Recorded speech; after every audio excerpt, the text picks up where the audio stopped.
Assalamualaikum warahmatullahi wabarakatuh. Izin memperkenalkan, nama saya Wildan Alfandi. Saya dari Prodi Sistem Informasi Fakultas Teknik. Dan di video kali ini saya akan mempresentasikan Sistem Operasi Manajemen.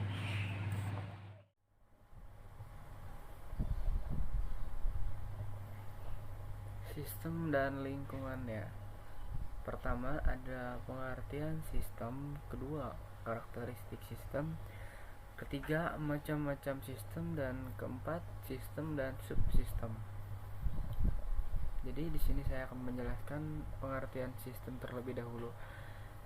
Sistem merupakan sekumpulan elemen, himpunan dari suatu unsur komponen fungsional yang saling berhubungan dan berinteraksi satu sama lain untuk mencapai tujuan yang diharapkan. Kedua, karakteristik sistem. 1. Komponen. 2. Boundary. Ketiga, environment atau lingkungan luar sistem.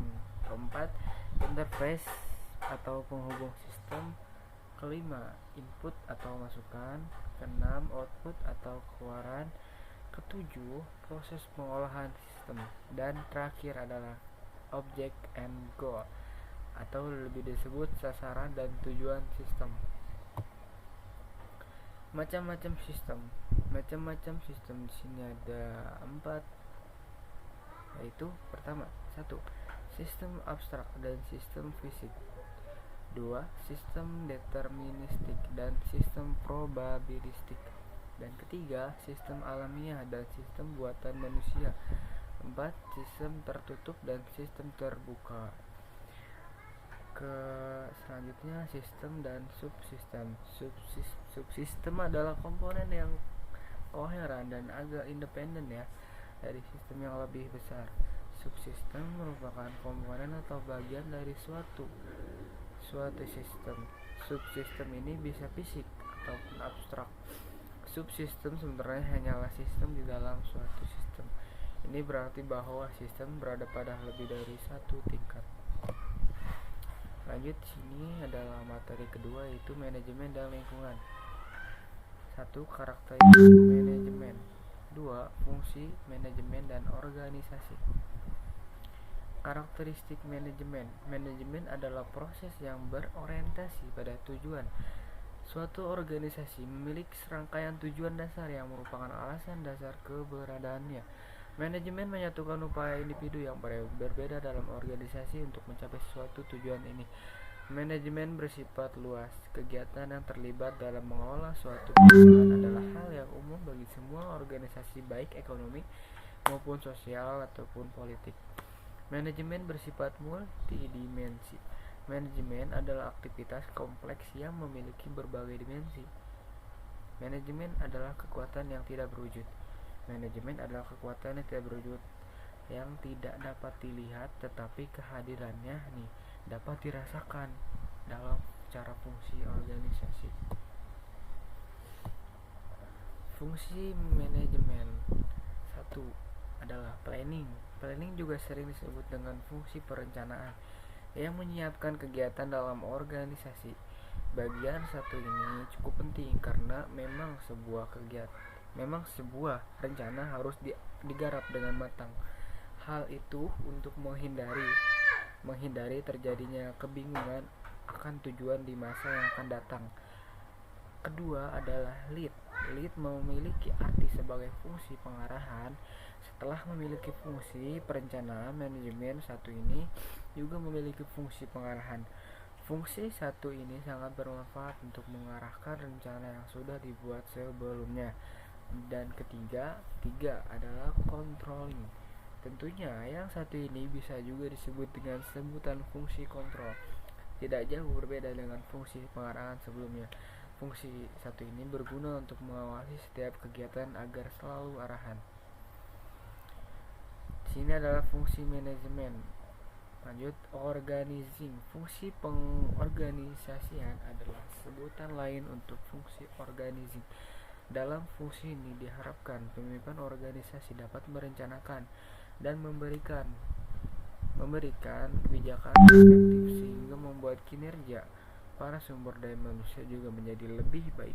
Dan kelima, staffing. Fungsi satu ini juga disebut dengan fungsi kepegawaian, di mana fungsi ini berguna pada saat perekrut anggota yang baru. Fungsi ini juga berguna untuk membentuk suasana kerja yang nyaman, karena dengan suasana yang nyaman, maka kemungkinan akan berdampak baik untuk kinerja anggota.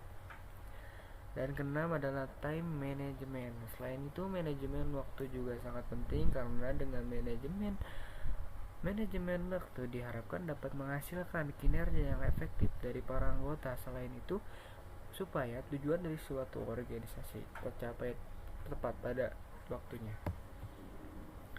Lanjut, di sini adalah materi ketiga, informasi dan lingkungannya.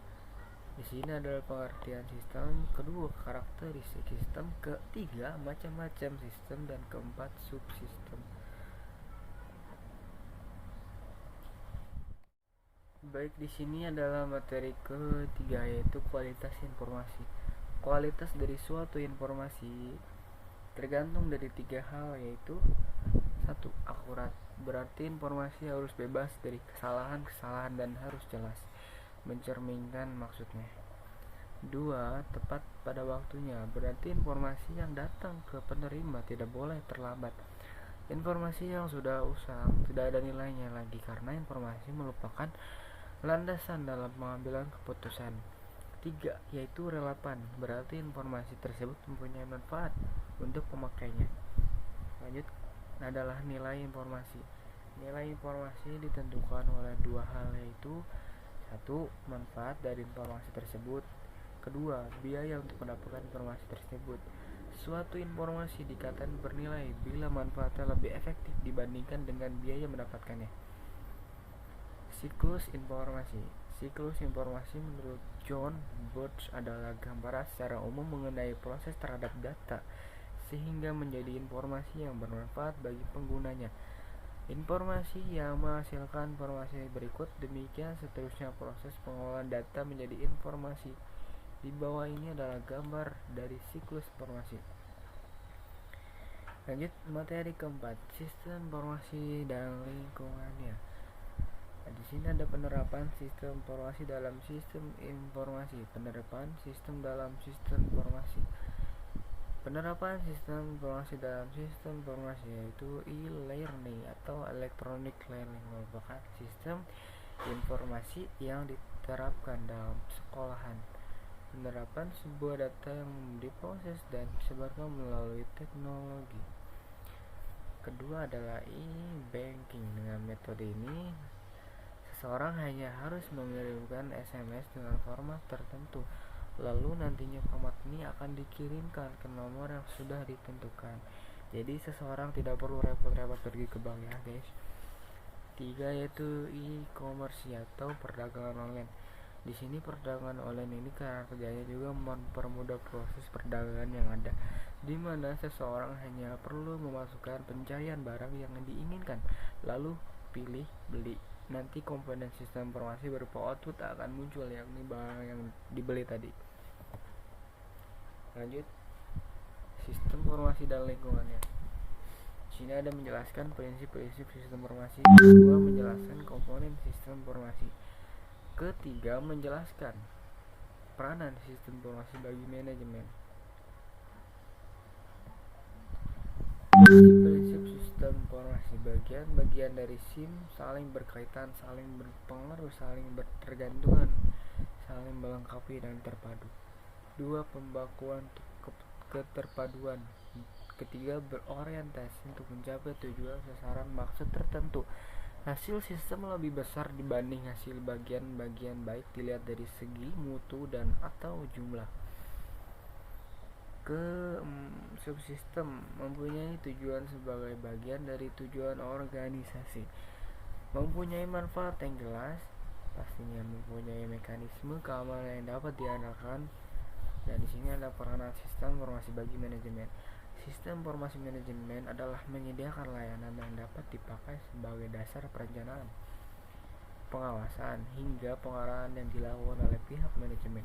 Data yang dihasilkan lantas akan digunakan divisi atau departemen lain yang membutuhkan untuk menjalankan tugasnya. Komponen sistem informasi. Perangkat keras komputer. Komponen utama dan pertama dari sebuah sistem informasi adalah adanya perangkat keras berupa komputer dan perangkat kabel lainnya. Umumnya komponen ini dibangun dengan sistem komputer terdistribusi dengan server pemrosesan paralel. Perangkat lunak organisasi. Sebuah organisasi yang ingin membangun sistem informasi memerlukan perangkat lunak atau aplikasi yang untuk menjalankan pemrosesan secara otomatis. Sistem utama dari sistem informasi itu sendiri berasal dari pengembangan aplikasi ini. Umumnya, perangkat lunak dalam sistem informasi dibagi menjadi sistem dan aplikasi. Komponen sistem informasi. Pertama di sini adalah telekomunikasi. Untuk sinkronisasi sistem informasi dengan seluruh perangkat komputer di dalam organisasi diperlukan adanya integrasi telekomunikasi. Umumnya komponen ini berbentuk portable atau kabel seperti koneksi internet lokal area atau bisa disebut dengan LAN. Sensor identifikasi frekuensi radio dan beberapa perangkat untuk melacak proses produksi atau operasional organisasi. Dan di sini adalah basis data basis data penyimpanan. Sistem informasi memerlukan basis data dan ruangan penyimpanan untuk membuatnya bekerja. Tanpa adanya basis data dan ruang penyimpanan yang cukup, informasi yang dihasilkan tidak dapat maksimal dan terbatas. Oleh karena itu, keberadaan basis data yang merupakan kumpulan data saling terkait dan teratur dalam berbagai kriteria ini menjadi penting bagi sistem informasi. Lanjut, komponen sistem informasi. Di sini adalah sumber daya manusia dan prosedurnya. Beberapa sistem informasi digunakan untuk proses otomatisasi, produksi atau operasional berbasis data yang kuat. Pemrosesan data ini tentunya memerlukan sumber daya manusia yang cakap sebagai personil teknis dalam pengolahan sistem informasi. Baik, itu saja materi yang dapat saya sampaikan pada presentasi kali ini. Mohon maaf apabila ada kekurangannya. Wabillahi taufiq wal hidayah. Wassalamualaikum warahmatullahi wabarakatuh.